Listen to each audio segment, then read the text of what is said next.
السلام علیکم ورحمۃ اللہ تعالی وبرکاتہ۔ معزز سامعین ناظرین، اللہ تبارک و تعالی قرآن کریم فرقان حمید میں ارشاد فرماتا ہے، الا ان اولیاء اللہ لا خوف علیہم ولا هم یحزنون۔ اس آیت کا ترجمہ آپ اچھی طرح جانتے ہیں۔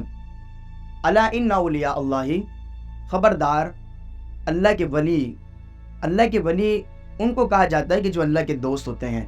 تو رب اپنے ولیوں کی تعریف اس آیت کریمہ میں نازل فرماتا ہے، ارشاد فرماتا ہے، فرمایا کہ الا ان اولیاء اللہ، خبردار اللہ کے جو ولی ہیں، لا خوف، نہ ہی ان پر کوئی خوف ہے، ولا هم یحزنون، اور نہ ہی وہ غمگین ہوں گے۔ تو حضرات سامعین، اس آیت کریمہ کے مصداق کو سمجھنے سے پہلے ہمیں یہ بات سمجھنی پڑے گی کہ ہر انسان کا کوئی نہ کوئی آئیڈیل ہوتا ہے، ہر انسان کا کوئی نہ کوئی ایک ایسا آئیڈیل، ایک ایسا قائد ہوتا ہے کہ جس کو وہ دیکھ کر اپنی سیرت کو اسی کے مطابق چلانا چاہتا ہے۔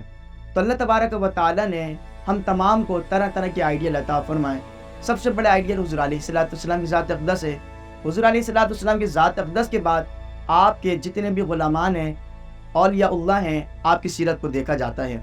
تو آپ جیسا کہ جانتے ہیں، مہینہ مبارک مہینہ، اس سے پہلے جو مہینہ گیا تھا وہ 12 ربیع الاول شریف کا مہینہ تھا۔ اب اس کے بعد جو مہینہ آتا ہے جس کو 11ویں شریف کے نام سے پہچانا جانتا ہے، جس کو 11ویں شریف کے نام سے جانا جاتا ہے، تو یہ بات یاد رکھیں کہ اس میں حضور سید غوث پاک رضی اللہ تعالیٰ عنہ کو یہ آپ کے نام سے مہینہ پہچانا جاتا ہے۔ تو اس آیت کریمہ میں جو اللہ تبارک و تعالیٰ نے ارشاد فرمایا، الا ان اولیاء اللہ لا خوف، کہ خبردار اللہ کے جو ولی ہیں ان پر نہ کوئی خوف ہے، ولا هم یحزنون، اور نہ ہی وہ غمگین ہوں گے۔ تو اس آیت کریمہ سے آج ہم اسی آیت کریمہ کے تحت حضور سید غوث پاک رضی اللہ تعالیٰ عنہ کی مختصر سیرت، یعنی کہ آپ کی حالت زندگی کو ہم سماعت فرمائیں گے۔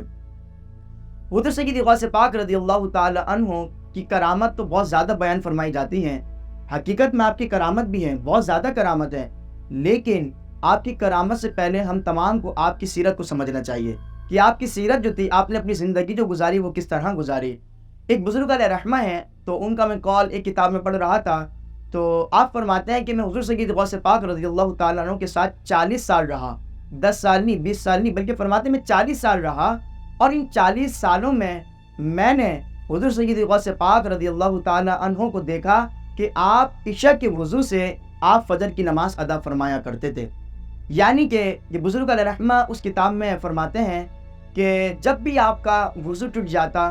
تو آپ فوراً وضو فرما لیتے، اور صرف اتنا ہی نہیں بلکہ آپ فرماتے ہیں کہ آپ نوافلات کا بھی اہتمام کیا کرتے تھے، پوری رات آپ نوافل بھی آپ کا پڑھا کرتے تھے۔ ایسا بھی معاملہ ہوتا تھا کہ آپ قرآن کریم کی تلاوت اتنی زیادہ کیا کرتے تھے کہ جب نماز کی حالت میں آپ کھڑے ہوتے تھے، جب آپ قرآن کریم کی تلاوت کیا کرتے تھے تو بعض اوقات قرآن کریم بھی ختم ہو جایا کرتا تھا۔ تو ہمیں یہ سیرتوں کو دیکھنا چاہیے۔ یہ جو آج آیت کریمہ ہے، الا ان اولیاء اللہ لا خوف علیہم ولا هم یحزنون، تو یہ آیت کریمہ میں یہ بتاتی ہے کہ اللہ کے جو دوست ہوتے ہیں، اللہ کے جو اولیاء ہوتے ہیں، تو رب فرماتا ہے کہ نہ ہی ان پر کوئی خوف ہوگا، ولا هم یحزنون، اور نہ ہی وہ غمگین ہوں گے۔ تو اگر ہم یہ چاہتے ہیں ہم ان کی سیرت پر عمل کریں، تو ہمیں سب سے پہلے ان کی سیرت پڑھنی ہوگی، اور ان کی سیرت پڑھنے سے جب انسان کو جو نتیجہ حاصل ہوتا ہے وہ یہ ہوتا ہے، یہی وہ مبارک ہستیاں ہیں کہ جنہوں نے اللہ سبحانہ و تعالیٰ کی اطاعت کے لیے، اللہ سبحانہ و تعالیٰ کی فرما برداری کے لیے اپنی پوری کی پوری زندگی وقف کر دی۔ جب انہوں نے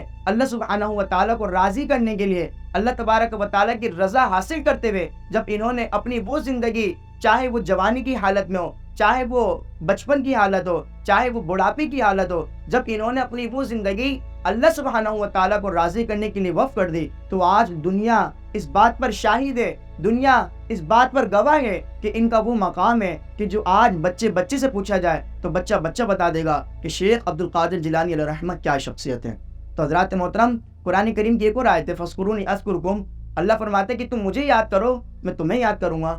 تو اس سے آیت کریمہ سے یہ بات واضح ہو جاتی ہے کہ جو اللہ کو یاد رکھتا ہے، جو اللہ تبارک و تعالیٰ کو راضی کرتا ہے، حدیث مبارکہ میں آتا ہے کہ جب بندہ اللہ تبارک و تعالیٰ کا ذکر اکیلے کرتا ہے تو اللہ تبارک و تعالیٰ اس کا ذکر کرتا ہے، اور صرف ذکر نہیں کرتا بلکہ حضرت جبریل کو بلاتا ہے، اور بلانے کے بعد کہتا ہے کہ دیکھو فلاں بندہ میرا ذکر کر رہا ہے، فلاں بندہ مجھ سے محبت کر رہا ہے، میں بھی اس سے محبت کر رہا ہوں، تو لہٰذا جب میں اس سے محبت کر رہا ہوں تو تم بھی اس سے محبت کرو۔ تو حضرت جبریل بھی اس سے محبت کرنا شروع کر دیتے ہیں. پھر یہ معاملہ چلتے چلتے فرشتوں تک، فرشتوں سے پھر اہل عرش پر یہ معاملہ آ جاتا ہے، اہل عرش سے اہل فرش پر یہ معاملہ آ جاتا ہے. پھر ایک مقام ایسا بھی آتا ہے کہ اس شخص کے چرچے دنیا میں چل جاتے ہیں. اور آپ کی بات دیکھیں، ہمارا اگر عزیز و قریب اس دنیا سے کوئی چلا جاتا ہے، کوئی مر جاتا ہے، تو بعض اوقات ایسا بھی ہوتا ہے کہ ہم اس کی قبر پہ جانا بھی بھول جاتے ہیں، اور اگر جاتے ہیں تو ہم اس کی قبر کو یاد نہیں رکھ پاتے. لیکن آج آپ یہ دیکھیے کہ اللہ کی جو اولیاء اللہ ہے، اللہ کے جو نیک بزرگان دین ہے، ان کی آپ سیرتوں کو اٹھا کر دیکھیں. اگر آپ لاہور میں جا کر کھڑے ہوں اور کھڑے ہو کر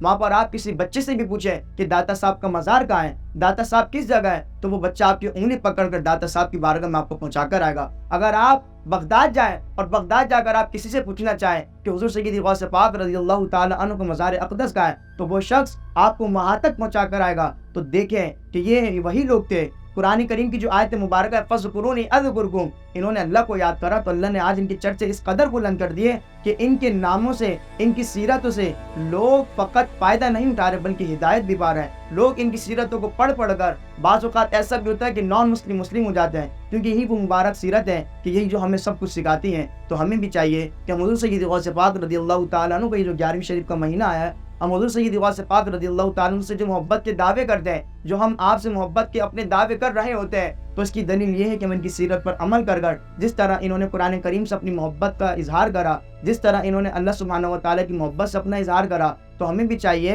کہ ان کی محبت کو اپناتے ہوئے ان کی سیرت کو اپنائیں، اور ان کی سیرت کو ان کی سیرت پر پیرا ہوتے ہوئے ان کی سیرت کو اپناتے ہوئے جس طرح انہوں نے نمازوں کی پابندی کری، ہمیں بھی چاہیے کہ ہم تمام تر نمازوں کی پابندی کریں. اور اس طرح نمازوں کی پابندی کریں کہ صرف فرائض نماز نہ پڑھیں بلکہ اس کے ساتھ سنت، نوافل جس طرح کثرت ہو سکتی ہے کریں. اس کے بعد آپ دیکھیں کہ دن کی کیا کیا برکت ہے. اللہ تبارک و تعالیٰ کا کتنا آپ پر کرم ہوتا ہے. اللہ سبحانہ و تعالیٰ کی بارگاہ اقدس میں دعا ہے اللہ تبارک و تعالیٰ ہم تمام کو بالخصوص ان تمام تر مبارک ہستیوں کی سیرت پر عمل کرنے کی توفیق عطا فرمائے. وآخر دعوانا ان الحمد للہ رب العالمین.